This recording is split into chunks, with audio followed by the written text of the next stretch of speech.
Okay, welcome back to the show, everybody. Fairways and Finance. Super excited to have my friend and my former realtor, Kiran Vedantam, to join us on the podcast here. Kiran, thank you so much for coming on the show. I appreciate you taking the time. No, I first of all, I have to appreciate you choosing to call me on your show, especially when you know that I'm a mortgage broker myself. Yeah. So it's like suicidal Jeff in his show, bringing the guy who can just take away all of Jeff's secrets. Yeah. But jokes apart, I'm very, very, very happy for your grand success. The way you've been handling clients for years. I know it's a privilege for me to serve you as your real estate agent selling your house. It means a lot that you chose me as your real estate agent at that point of time, and we were just talking about the home and all that. Yeah. So you choosing me, it's a reflection of the kind of commitment I do towards my clients, and it's a reflection of you, even though you know a bunch of realtors, that you chose to hand me your personal home to transact to me. Yeah. That means a lot to me, and still we are friends. So that means that I did something right there. You did. Even I became your competitor, still you chose to invite me. Well, you're a very likable guy, so I can't resist having you on the show here, Kiran. No, and I think very highly of you. You've been incredibly successful. I think you have an amazing story, which I'm excited to get into here. And you know, you and I, you sold Danielle and I's house in, it must have been 2012 when we sold that home. And you actually, just before we got on the show here, still remember the address, which is incredible because you've closed hundreds of transactions since that time. But as I recall, that sale was like one of the highest sales in the neighborhood post crash. Like it was, you know, we sold it in 2012. And I remember you helped us to get a lease back from the buyer on that purchase because we were buying a new home. And so that gave us not only the ability to get the funds out of the home that we can use for down payment, closing costs on our new home, but it also bridged the gap between closing on that one and moving into our new home without having to do a double move. So working your magic as usual. Thank you. Yeah. So I remember, I know it's been like, 10 years ago, 9 years ago. I still remember, I thought, are these kids living in this house or what? It was like spick and span clean, clean in the sense. So when I walked into your office, I commented on the same. Your office is so clean. Like, are you guys like working here or what are you doing? Everything is in place, perfect, everything like.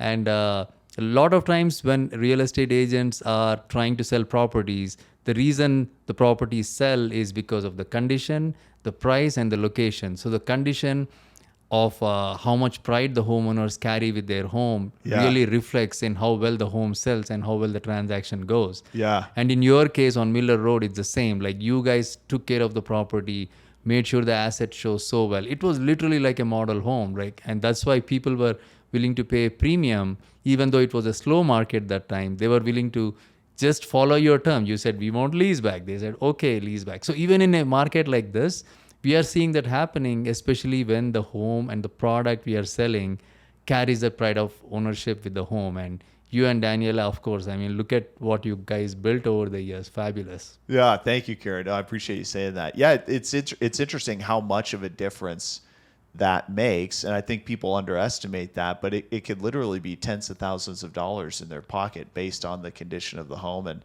Danielle's mom is an interior designer, and Danielle and we're just neat and tidy people anyway. You know, and it's actually funny because whenever we have friends over to our house, especially if they have kids, they're always like panicking about their kids running around, worried they're gonna like disrupt something in our house. But we don't care. You know, it's not a big deal. It's just how we live. But yeah, I don't know. That's just what we've always done.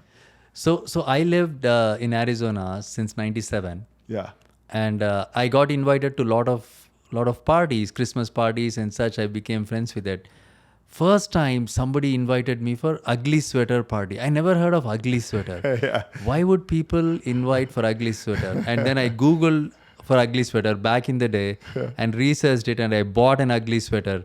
That was the party in Smith's house. I don't know if you remember that. I do, yeah. So you invited us for the ugly sweater. That was my first ugly sweater party, and I still have the sweater.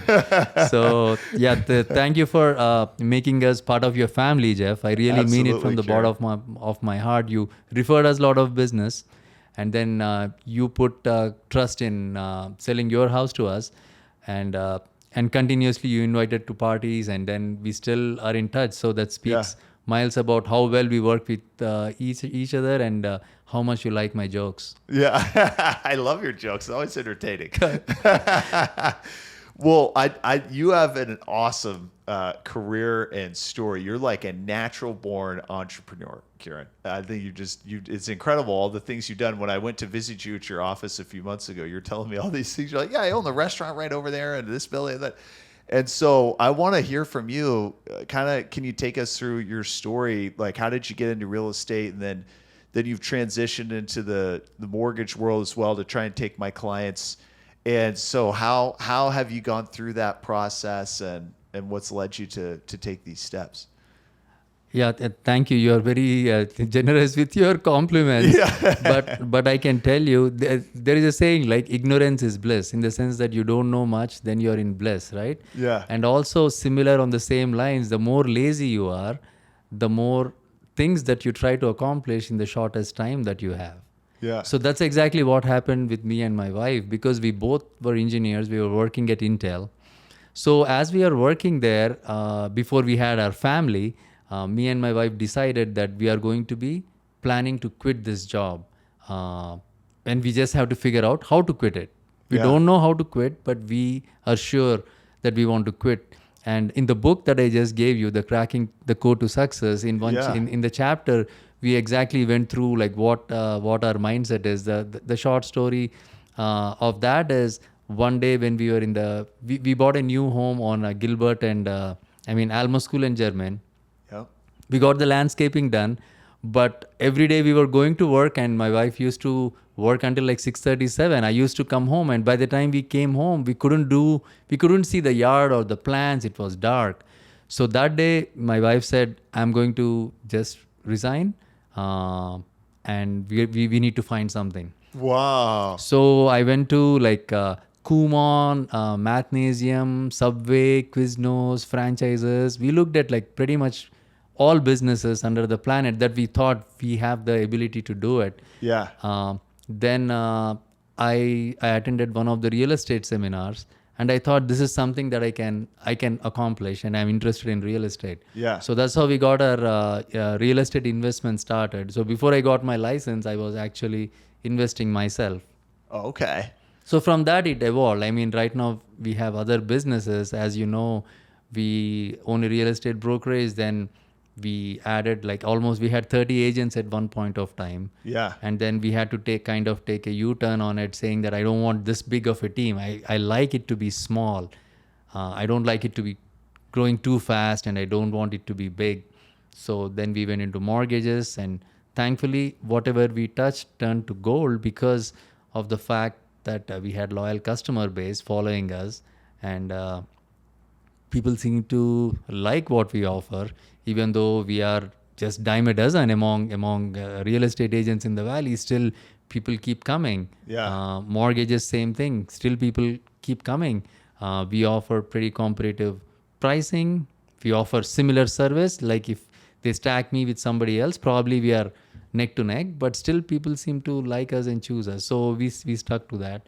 Then we diversified, because I have come to realize that real estate is a cyclical business. Yes. And regardless of if I'm a superman, I still have times wherein there is no business. There is some months wherein it could be negative income, because we are paying all our staff, rent, and we might not even make some money. Yeah. So that was a scary proposition, considering we both are used to working at Intel, and we are used to big paychecks every 2 weeks, regardless of you do something or not. So that's when we started getting into other businesses. Makutu's Island, the kids' entertainment place. So we've developed it, and then we own some commercial properties and residential properties and all that. So our goal of having passive income or replacing income that we used to get from Intel, It took us about 12 years for us to do that, but we should have done it in half the time if I had the right mentors and if I had the right plan in place. Still, 12 years, I'm still happy at how it turned out. Yeah. So right now, we are happy that looking back, we are happy that we took some dynamic steps outside of our comfort zone, getting into all these businesses. I learned a lot because I was a zero in business knowledge, like absolute zero. I had like no knowledge whatsoever. But looking back, it feels easy, but I took much longer than what somebody with my caliber should have reached, or somebody with half my caliber could have reached in half the time, I would say. Yeah. Well, yeah, but you did it, and you've gotten through it and seen the success. So that's awesome. It's hard to say. There's so many different factors that go into that. But what's your wife's role in all of this? Like, what's her? Is she still operating in the businesses now? What's she doing? What is my role in all this? Yeah. She's the brain behind everything for me, Jeff, because she's a very strategic thinker versus I have like half brain of strategy and implementation. But my wife, she helps me with all facets of the business. Like she does a lot of the loan processing. She helps me with that. Okay. With real estate transaction management, she helps. And with Makutus and all our commercial properties, she helps with the accounting and all that. So, so she's really the backbone of everything that we built. Yeah. And she makes sure I wake up every day. So that's where I get my inspiration. Yeah, I mean, she's a total supporter of us. I mean, the reason I really quit Intel, I didn't want to quit Intel because graduating from ASU, getting into Intel was the dream job. Yeah. Why would I quit Intel? They give great benefits. They have retirement. I mean, health, everything, right? Yeah. Why would I quit Intel? So that was my point. Why would you quit Intel? People are dying to get into Intel. At ASU, the dream was to get into one of these big companies. Yeah. So I said, I don't want to quit Intel. My wife is the one who encouraged me to do that because she said, if you're at Intel, it will be another 30 years and that's it. We would have never seen our garden.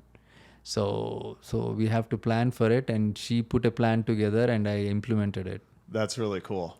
Yeah.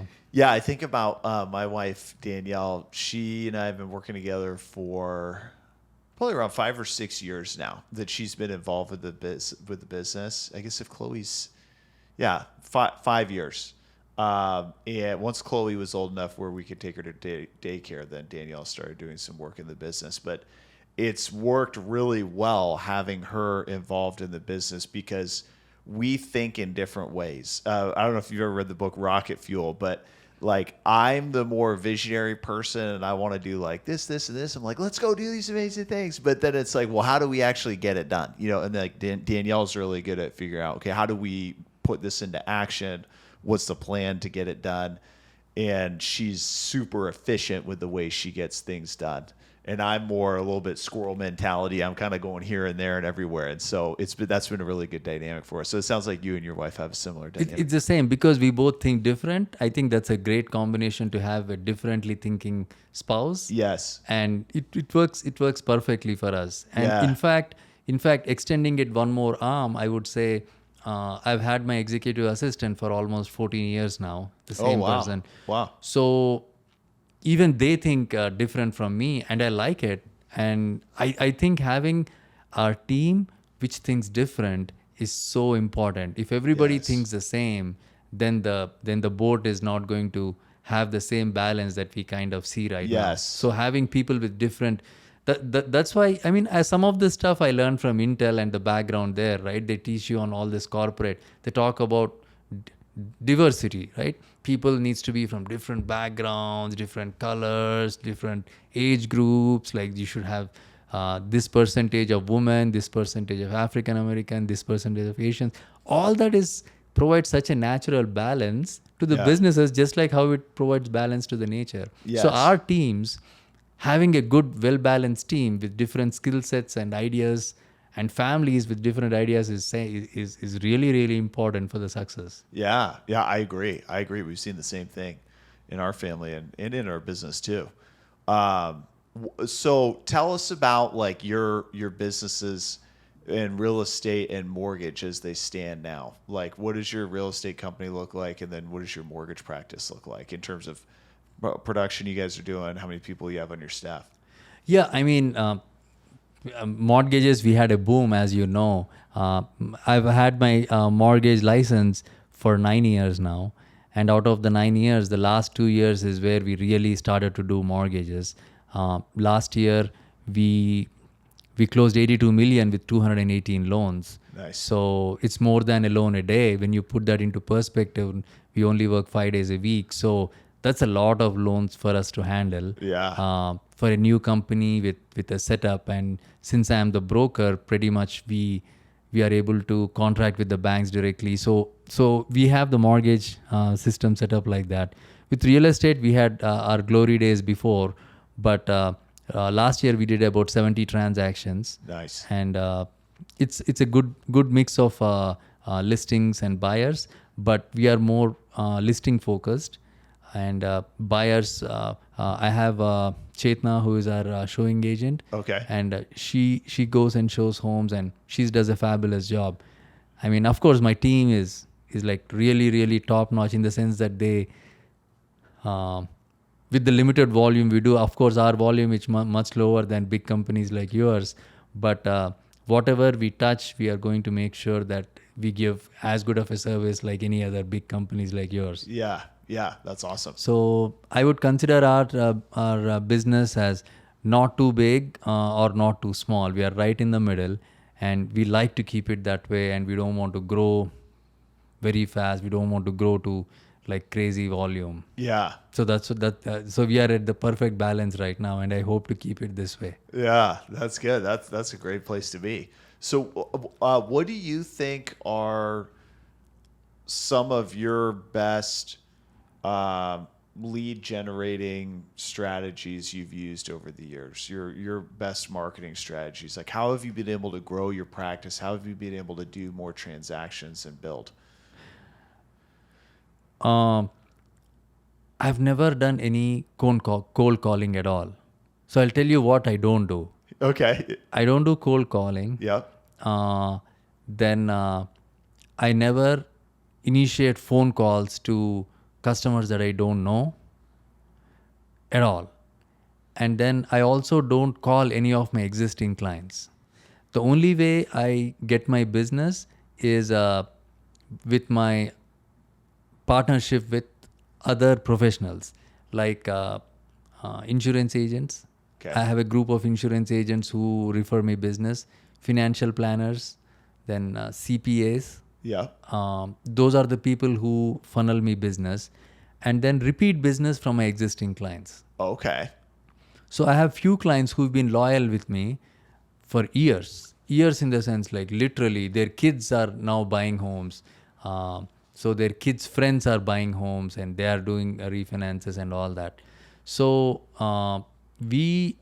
I just prospect other professionals who are like-minded, who have similar kind of clients that I like to prospect. Like for mortgages, I'm not a good mortgage broker for like self-employed people. Of course, I am self-employed and I know how to do the mortgages for self-employed people, but preferentially, I know what I'm really, really good at with people with A+ credit, and then I just want to make sure I serve that category of A+ clients who have good jobs like at Intel and other places. I can get them the best possible rate. I know I can handle them, and I know I can understand them, and I can do business with them easily. Yeah. So that's my niche.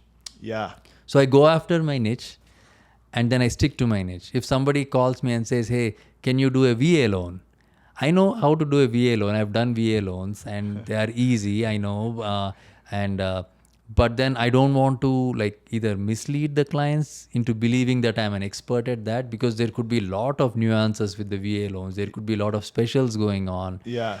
And I feel it's an underservice if I touch a VA loan, right? Okay, It's yeah. just it's just a mental block, I would say. Yeah. I would just refer it out Yeah. for somebody like you who is totally hands-on with those, and I feel fulfilled that okay, the client is going to get totally served, right? So I stick to my niche.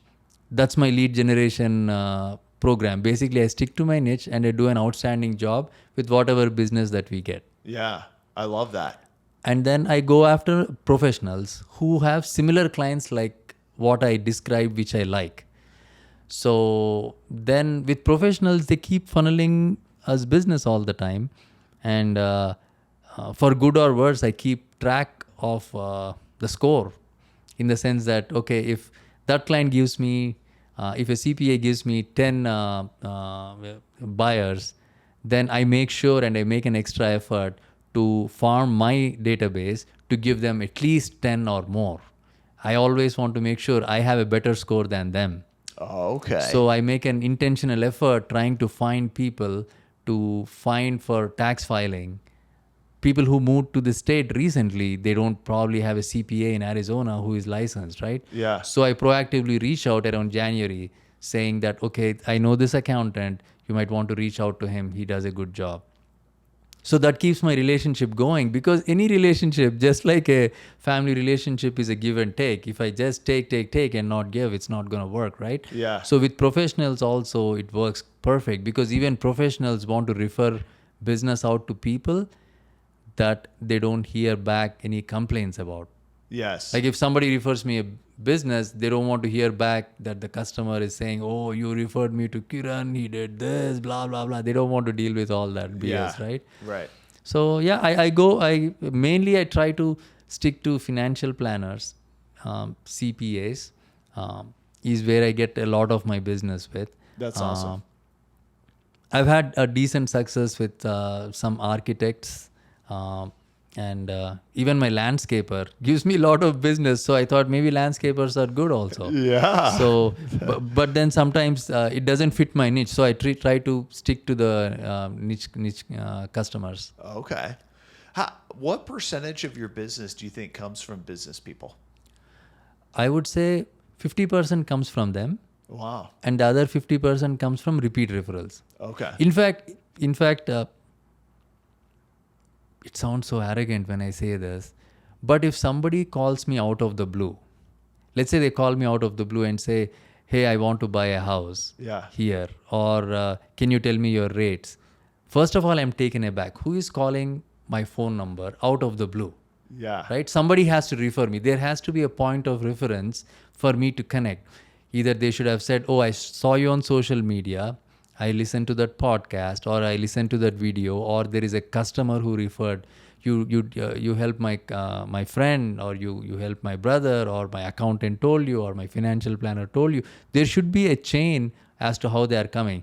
If they say just I saw your sign and I'm calling you, the chances of me being able to successfully close that customer has been very low.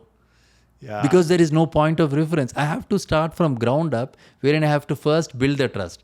Forget my ability to give them the best rate. Okay, I can give them the best rate. Everybody can give them the best rate, because all mortgage, as brokers, we all go for the same source or similar source, and we are a little bit off here and there, but we all have the same product, right? Yeah. But the foundation of how we do business starts from trust. Yeah. So for a person off the street, for me to build the trust, I'll have to spend more energy to build the trust first. Yeah. Because now they have to stop shopping me around. Right. So for me to prevent him to shopping me around, I have to build the trust, and it takes a lot of resources, energy. I have to tell them that, you know what, I wrote a book on real estate. I'm that good. I have to say all that, which I'm not comfortable, right? So we see, if it's a brand new customer, first we have to toot our own horn, being in sales, unfortunately. Yeah. And it takes a lot of effort, and it's very unnatural for me. Yeah. So that's why I get my customers from this. 50% existing business owners, they give me business. 50% existing customers give me business. And whoever refers me business, the first question I have is, how did you get my number? And I keep track of who is, I use Salesforce, Jungo. Yeah. Salesforce, we are able to track who is referring what. Yeah. Even for professionals, I track every customer, where the lead is coming from. Yeah. So if it is not coming from any sources, I'll have to find how they found me. If they found me from my sign, it's not going to cut it. There is a chance I'm not going to do business with them. Yeah. But if they heard this interview and let's say I heard the interview with Jeff Smith, and then I'll take it because the chances they probably liked what they heard, right? Yeah. So then there is a connection. Yes. Yeah. So let me ask you, how do you get your business? Maybe, is it okay if I interview you also? Absolutely. Yeah. Okay. Fire away. Yeah. Yeah. Yeah. No. So we have a name for that. I've been in a coaching program for almost 5 years. I'm not in the coaching program anymore, but we called that triangle of trust, because if Sally, business person, refers you to me, you know Sally and you like and trust Sally. Sally knows me and she likes and trusts me because she referred me. So now I close the triangle with you because we both have this mutual trust with Sally. And so that's how that triangle of trust is super important, because there's a ton of lenders and realtors out there. And so there's a lot to choose from, but clients are going to work with whoever they like and trust the most. And so just to your point, if there's not that trust built in there and they're just a random person who's going to be connected in with you somehow, then they don't know you from anybody else. There's no reason for them to trust you. There's nothing built in there. So yeah, so I'm the same. I'm very similar. A lot of my business comes from real estate agents. So 70% of my business, 60% of my business is real estate agents. And then 30% or so is past clients. And then business people is something that I've really been focused on this year. So CPAs, financial planners, family law attorneys. I've actually got a system through LinkedIn that I'm using called Duck Soup to reach out and get meetings with people in these different groups and then start to get to know them and build a relationship with them. And then over time, when I've established that trust, then they would start referring their clients. So Yeah. similar. So it's great that you mentioned that concept of triangle of trust. You said? Yeah, triangle of trust. It becomes interesting. Actually, it becomes like an octagon, not triangle anymore. Because what happens is you talk to the customers, then when you're doing your mortgage, you see the tax returns, then, it's the same accountant. But this guy came from other real estate agent. But you come to realize that it's the same accountant that you know already, right? Yeah. So everything connects. So all these professionals, customers are working with the same set of professionals. So Kiran is a mortgage broker. This guy is an accountant. This guy is a real estate agent. This guy is a financial planner. And it's the same set of team that the customer is working. So that reinforces my point that customers have a certain level of comfort with certain kind of people, right?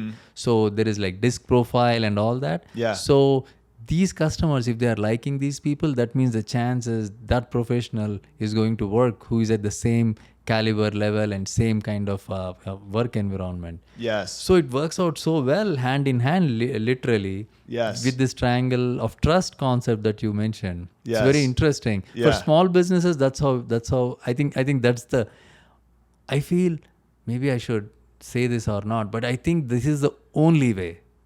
With this triangle of trust thing, that's the only way you can build a business as a real estate agent, insurance agent, and loan officer. Yes. If you try to market if you try to shove all the marketing through their throat, you just have to do a lot of volume.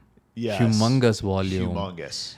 And you have to throw dollars at it like crazy, and Yeah. then it will still work out. Like we've seen big companies, right? Like Zillows and Open Doors and all these guys are Rocket throwing Mortgage. Rocket Mortgage, Yeah. millions of dollars. Yeah. Some of those mortgage companies, when I see their loan estimates, we can crush them into pieces. Yeah. But still, people go with that. So it's a different kind of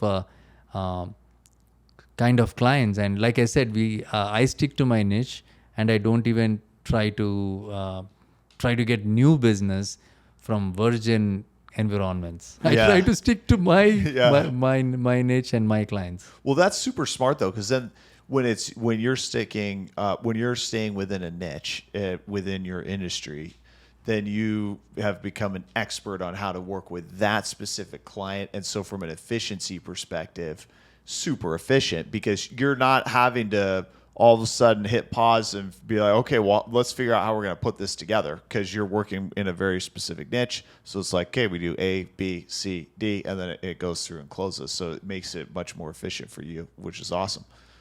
No, yeah, efficiency is one big thing, Jeff. That's perfect. Because the more efficient we are with our time, with our processes, the more efficient we can be in respecting the customer's time.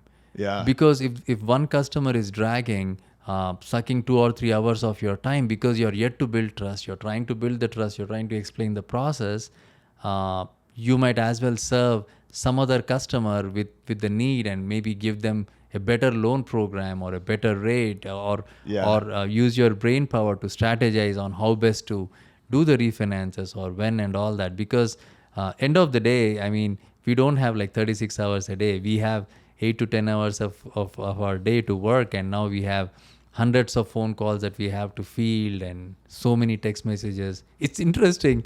The number of communication channels, my assistant was going crazy.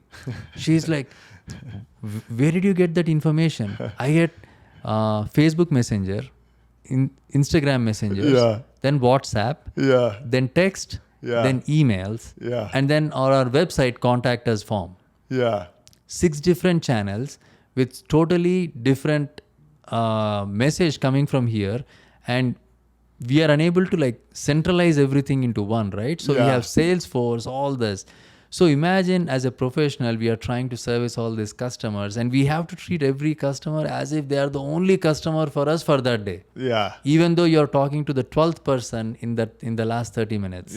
You have to remember everything, their scenario, what documents they provided and everything. And on top of it, you have to field other texts and emails. So it's a challenging balancing act. But if you stick to your niche, it's going to be so efficient. So sticking to the niche, or the sooner we identify our niche in our business, I feel that is our key to success, more than trying to find the kinds. You identify your niche. I know this guy in Chandler, he's big into all the football players. He just does football players' homes. He lists their homes and then he helps them buy the homes. So I met this guy and I said, what do you do all day? I asked him, like, I have so many transactions. You don't have much transactions, but his income is pretty good. I mean, at par with us. So he said, I just prospect my niche, which is football players, right? And I thought that's exactly how everybody should think. You just have to go after your niche, or you do everything to serve your niche. You just don't try to be good for everybody, and then you'll be good for nobody. I think that's so smart. That's super valuable. That's actually something I need to work on more in my business, because I do tend to just do loans for anybody. I've been in the business for so long. I'm like, I'll do any loan, but that's not the most efficient way to do it. If you can niche it down, then you could really get super good in that area, and then just focus all your time in that area, which I think is really smart. How do you, with the business people that you work with, how have you gotten into a relationship with them? Like, are these people that you've been actively pursuing, you had on a list? Are they they're connected with clients that you worked with at one point, and that's how you met them? How did those relationships come about? So I don't know, back in the day when we sold your house in 2012, we had, I was doing a lot of seminars. I used to book a hotel room and invite an attorney, then invite a CPA to do seminars on different varied topics, like how to make a will, we used to do even free will preparation classes. Then how to do estate planning, then how to, for the financial planners, how to invest in insurances. So we used to have those seminars. Actually, that's how I started. See, somebody who is new in the business, they might say, these guys are saying, you have to have a niche. How do you build a niche, right? It goes back to that question. The first is you need to first define or find out what's your niche, right? That's how I found my niche, and that's how I found my business partners whom I can do business with. Yeah.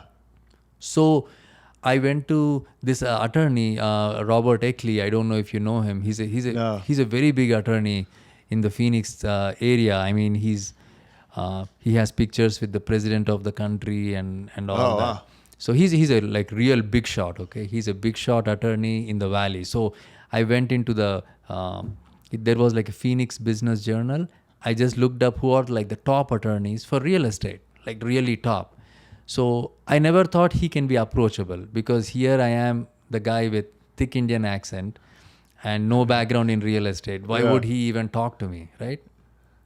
So I asked him, I want you to do like a seminar to my clients. I'm going to invite the 10 friends that I have. I want you to talk about litigation in real estate, and then tax consequences of selling a house, things like that. Very generic topics. Yeah. So he said his billing rate is, in those days, I don't remember, like $250 an hour, he said. Yeah. Okay, I said 2 hours, I'll pay you your billing rate. You will get some business, right? So he Yeah. is like, fine, I'll just have to show up and talk because attorneys can do that. So, Yeah. I mean, that's natural. They have so much of knowledge. Yeah. So that's how I started with that attorney. So you just called him up and asked him to do this? Yes, I said, I'm putting together a seminar. I need you to be the guest speaker. I'm going to pay for your time. Yeah. So they agreed, and then we put together this seminar, and people showed up. So it's interesting. After that, I've done maybe 10 seminars with him, and he stopped charging me. He said, your clients are calling me. I'm getting too much business from you guys. I'm not going to charge you. I'm going to do it as a favor for what you've given me. Wow. So then the leads started pouring in from him, and then we became good friends. He even took me out for dinner to Roy's. That's awesome. He paid for it. And that That's was an awesome. expensive place. I didn't know, by the way, it's down the street from where my office is. I didn't know it was so pricey because I was not into the kind of food that they serve. But my attorney asked me, let's go to Roy's. It's right by the office. I said, fine. And it was pretty pricey. And he paid for the dinner. The point I'm trying to make is you build the relationship wherein we have to respect their time as a professional, because just like how I respect your time, you sitting down with me, granted it's for a podcast, but you chose to take time and coordinate my time and bring me into your office. And then I have to reciprocate and respect your time and not take it for granted, right? Yeah. So the professionals are also is the same, because for a professional, when I'm calling in not with a direct business, but an indirect business, they don't know how much business I could provide. So to break the ice with them, we have to pay for their time. Yeah. Is how you get in the door. And then once you prove that you have the network to bring them business, they are going to reciprocate, and they are going to invite you to their inner circle, and they are going to give you more business. Yeah. That's awesome. That's really cool. I like that. You're like leading with value for them by being able to help them grow their business. So it becomes like a mutual relationship. Yeah. And I think that's something in my business, like with a lot of the real estate agents I work with, it's kind of it's a one-way street, because a lot of the business that I do is referred by real estate agents.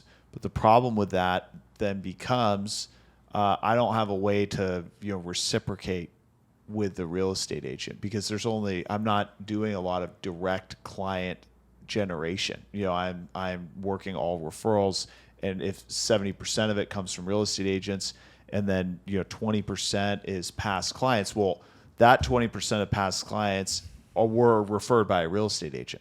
So if that past client comes back to me to do a transaction, I'm talking up the real estate agent who originally referred them, because I want to keep them in a relationship with that real estate agent, because they're the initial connection. So that's something I'm actually really working on now too, is figuring out, okay, how can I generate clients and generate business that I can then refer out to the people in my network and get more of that reciprocal relationship going. And I'm actually starting a series of home buyer seminars. So I'll be doing seminars as well. Yes. I did my first one in May, and it was reasonably successful. We got 12 people there.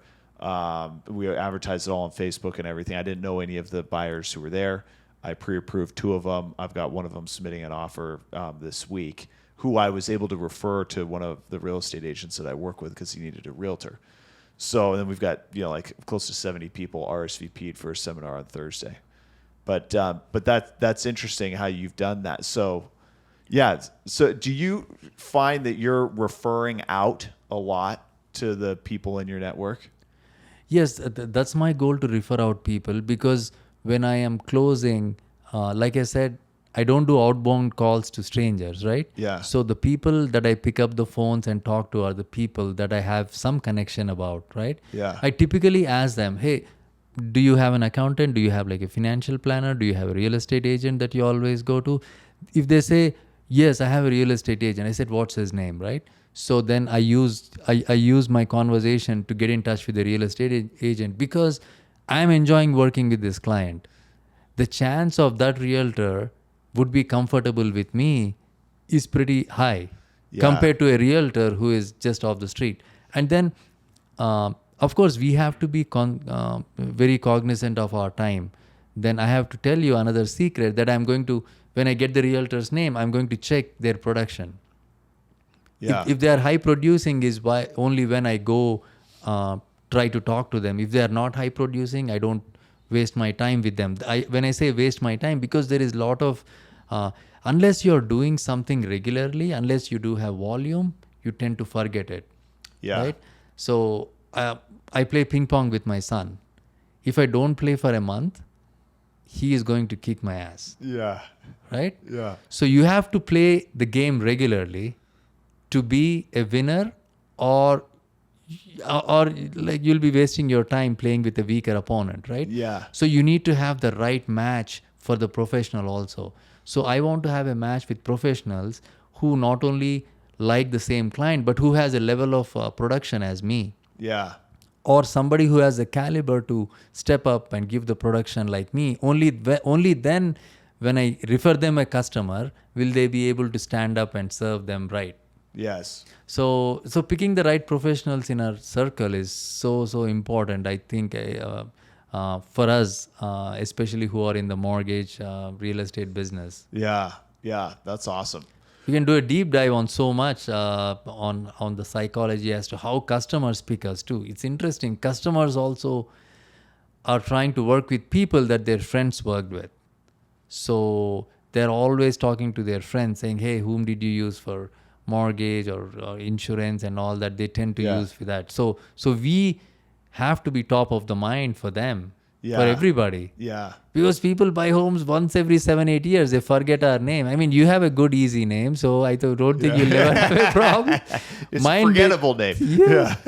I mean, you have to be top of the mind, and the effort that you're making by doing podcasts and these seminars. I bet you the 12 people who showed up to the seminar will never forget you for the next 40 years. Yeah. Never. Because people who came to my seminars like 15 years ago, they still talk about that seminar. They say, hey, I met you at the Raven Golf Club in the seminar. Yeah. You talked about your wife at that time. They say something like that, which is characteristic of seminars. Wow. It's so powerful. The bond that you establish with people is like lifelong, in the sense that they'll never forget you. They came to the seminar, they remember, they are paying attention because they took time out of their day to come there to watch you speak on some topic that's of significant interest to them. So I would say don't give up on the seminars. Keep doing them.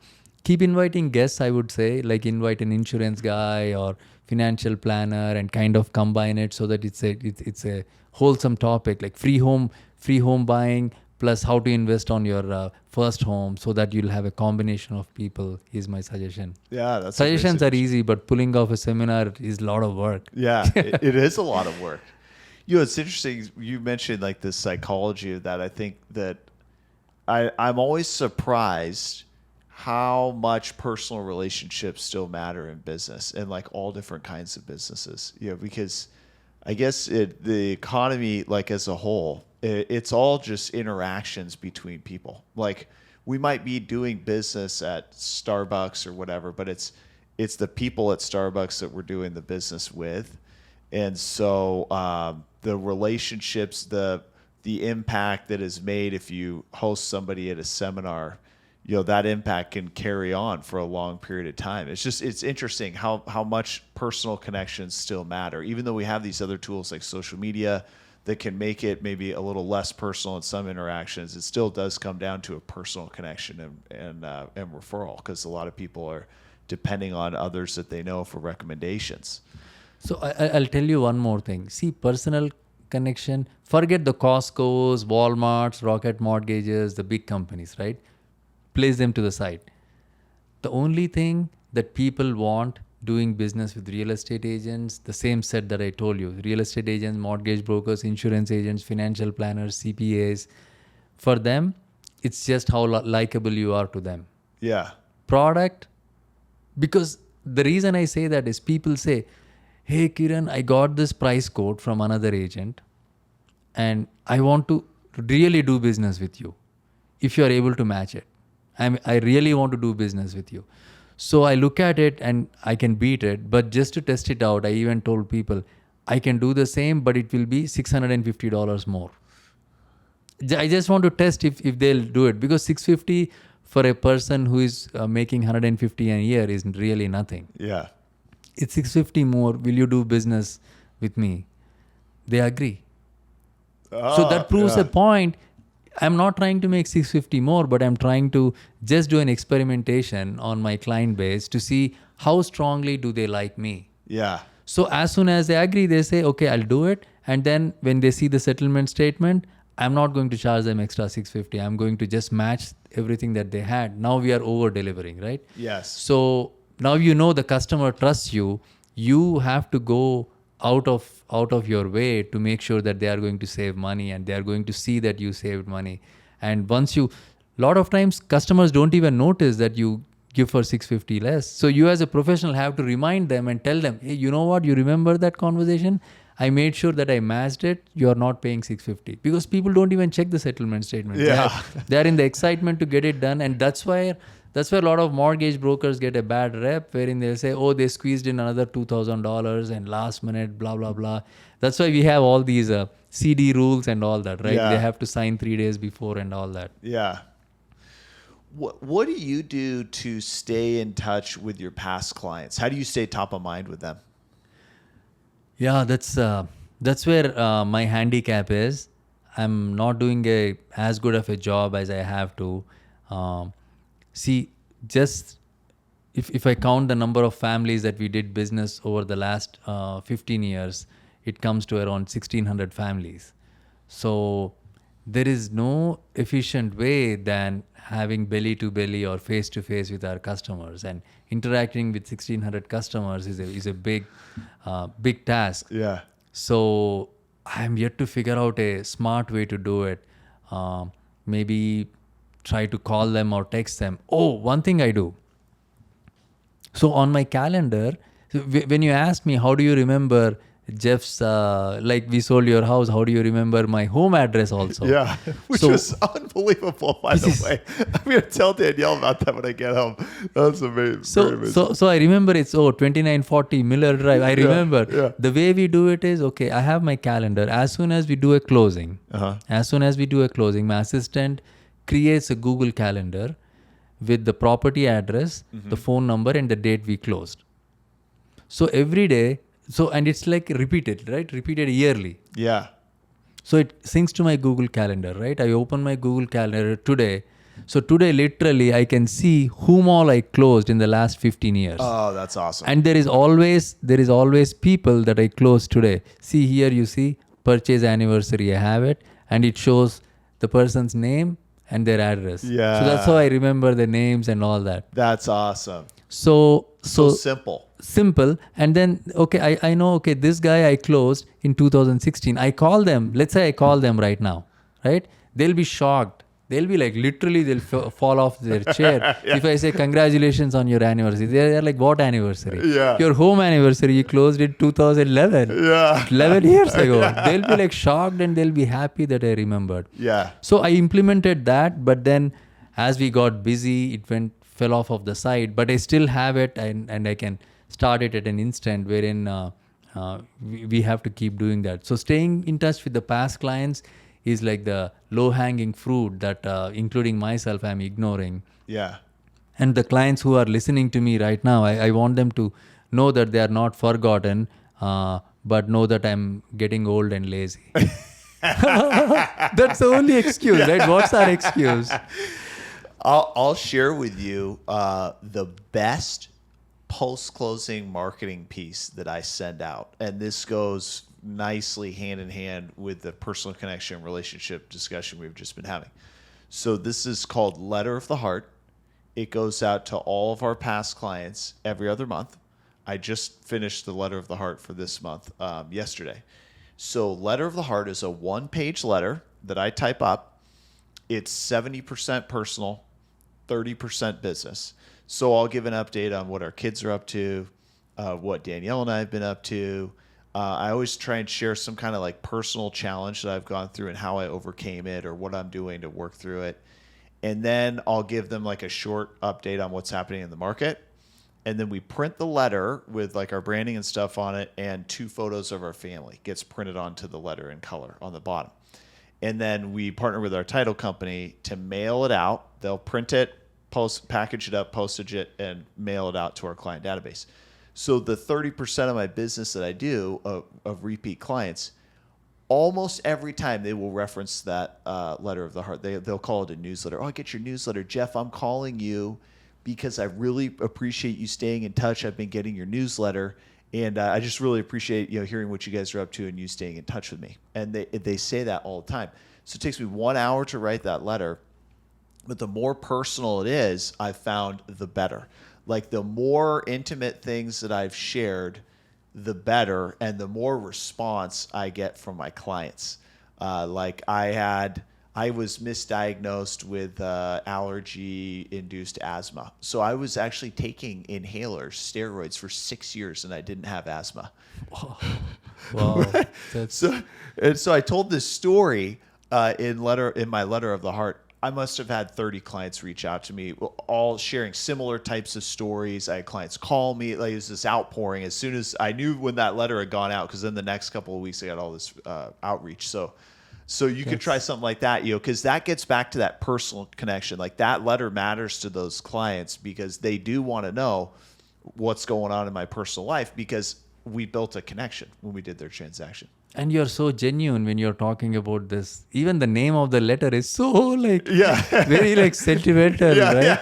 Yeah. And you're so natural. You're a guy who genuinely cares about the customer. Yeah. You're not in the business to make money. You're in the business to make connections. You're in the business to serve some people. Yeah. And in the way you have to make a living. So that's a requirement for all of us as human beings living in this day and age. Yeah. But your actual intent is to connect with people and be nice to them, which you naturally are, and you're just extending yourself to do that. And I congratulate you for doing that, and I'm very happy that you're sharing it with your competitor on how you do it. And here we are freely sharing stuff because we want to help people, and we want to serve the people, and we want to serve our community, we want to serve our industry. Absolutely.